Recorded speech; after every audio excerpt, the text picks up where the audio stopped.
हर साल की भांति 2022 भी युवाओं को खूब रुलाया। वो नौकरी की तलाश में भटकते रहे और पेपर लीक होता रहा। और ऐसा घटना जो है देश के अनेकों कोने में घटा, जिसके वजह से बहुत सारे युवा जो है आत्महत्या करने को भी मजबूर हो गए। आज नया साल का पहला दिन है। युवाओं के अंदर जोश और जुनून भरने के लिए आप दो शब्द क्या कहना चाहते हैं? देखिए मनीष जी, अगर पूछा है तो मैं ये बात कहता हूं कि बाप बाहर करता मजदूरी, माँ गांव में है बीमार, पेपर रोज लीक हो रहा, कैसे करूं नौकरी का इंतजार। माना दिक्कत बहुत हुई है, माना कि अंधकार है, माना जज्बा टूट गया, माना मुझ पर धिक्कार है, माना कि मैं गलत हूं जो स्टेशनों पर रात बिताई है, माना कि अधर्म बहुत है, इस कलयुग की सच्चाई है। घिसते घिसते घिस गया हूं, घिसते घिसते घिस गया हूं इस समाज की बुराई में, लेकिन नौकरी पाने की कसम भी मैंने खाई है। सूर्योदय से पहले जगता, सूर्योदय से पहले जगता, रोज दौड़ लगाता हूं, वापस आकर चूल्हा जलता, पेट की आग बुझाता हूं। फिर हम सब में होर लगती, फिर हम सब में होर लगती, किताबों को पढ़ जाना होता, हाथों की लकीरें घिस गई, रोज नोट्स बनाना होता, पूरे साल यही होता है। फिर होता एक इंतजार, जल्दी से आए बहाली, फॉर्म भरने को हम तैयार। जोश तो ऐसा होता मानो कलम बन गई हो तलवार, और बस एक जुनून, एक नारा, अब की बार नौकरी मिल जाए यार, अब की बार नौकरी मिल जाए यार। घड़ियां टिक टिक करती, घड़ियां टिक टिक करती, फिर आता दिन परीक्षा का, जाते हम हुनर दिखाने अपनी अपनी शिक्षा का, फिर गला घुट जाता हम सबकी इच्छा का, जब पेपर लीक हो जाता इतनी कठिन परीक्षा का।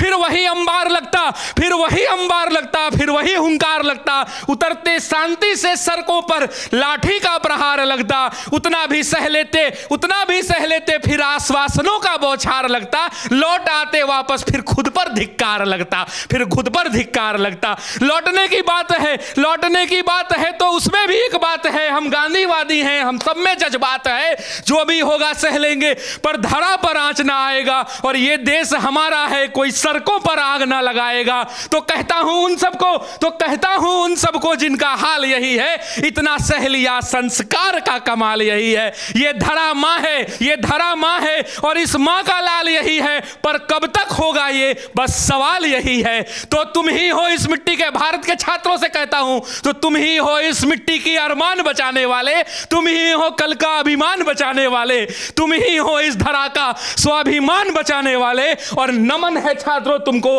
भारत का संविधान बचाने वाले, भारत का संविधान बचाने वाले। नमन है छात्रों तुमको भारत का संविधान बचाने वाले। और नए साल के अवसर पे हम लोग बस इतना ही कहेंगे कि संविधान को बचाते हुए आप लोग जो है तैयारी करते रहें, लगे रहें, और अगर कलम घिसते रहें, और जब तक आप लोग कलम घिसते रहेंगे सफलता आज नहीं तो कल जरूर मिलेगी। साथ ही साथ नए साल के अवसर पे भारत के अलग अलग राज्यों के राज्य सरकारों से हम लोग विनती करना चाहते हैं, जो आप लोगों का पेपर लीक हो जाता है, कहीं नहीं तो कहीं जो है पेपर जो है वो पानी नहीं है जो कहीं से भी लीक हो जाए। आपकी ईमान में खोट है, आपका ईमान लीक हो जाता है, आप भ्रष्टाचार करने के चक्कर में जो है पेपर लीक करते हैं, और उस वजह से जो है ना जाने कितने बच्चे आत्महत्या कर लेते हैं। राजस्थान के शिक्षा मंत्री ने कहा है कि राजस्थान में जितने भी कोचिंग इंडस्ट्री है जो मोटा मोटा अमाउंट दे के पेपर लीक करवाते हैं, और सदन में ये बात कहा है। और बिहार में भी पेपर लीक हुआ, गुजरात में भी पेपर लीक हुआ, और भी दूसरे राज्यों में पेपर, यूपी में लीक हुआ, लगातार लीक होते रहता है। अलग अलग सरकारें अलग अलग राज्यों में, लेकिन पेपर लीक समस्या जो है युवाओं का हर जगह एक ही है। तो ये लीक जो है उसको रोका कैसे जाए? देखिए रोकने का एक बड़ा सिस्टम है कि देखिए आम हर एक व्यक्ति को अपनी जिम्मेदारी समझनी होगी, और सिस्टम में कहीं ना कहीं कुछ तो चूक रह जा रही होगी जिसका ये परिणाम है। तो सरकार को अपने तंत्र को मजबूत करना होगा, और जब तंत्र मजबूत हो जाएगा क्या मजाल किसी की परिंदा भी पर मार पाएगा? नहीं संभव है मारना, नहीं संभव है। अच्छा, तंत्र मजबूत करना है या तंत्र ये लोग जानबूझ के कमजोर कर रहे हैं? देखिए बहुत सारे सिक्योरिटी फीचर्स जो बिहार में अपनाए गए हैं, जिससे आपने देखा होगा कि अभी भी जो लीक हुआ उसमें लोगों ने फटाक से पकड़ में आ गया कि किस सेंटर से पेपर लीक हुआ, किस रूम नंबर से पेपर लीक हुआ। ये कैसे पकड़ में आ गया? क्योंकि सरकार ने एक सिक्योरिटी फीचर उसमें डाला है, कुछ कोडिंग सिस्टम हुआ है।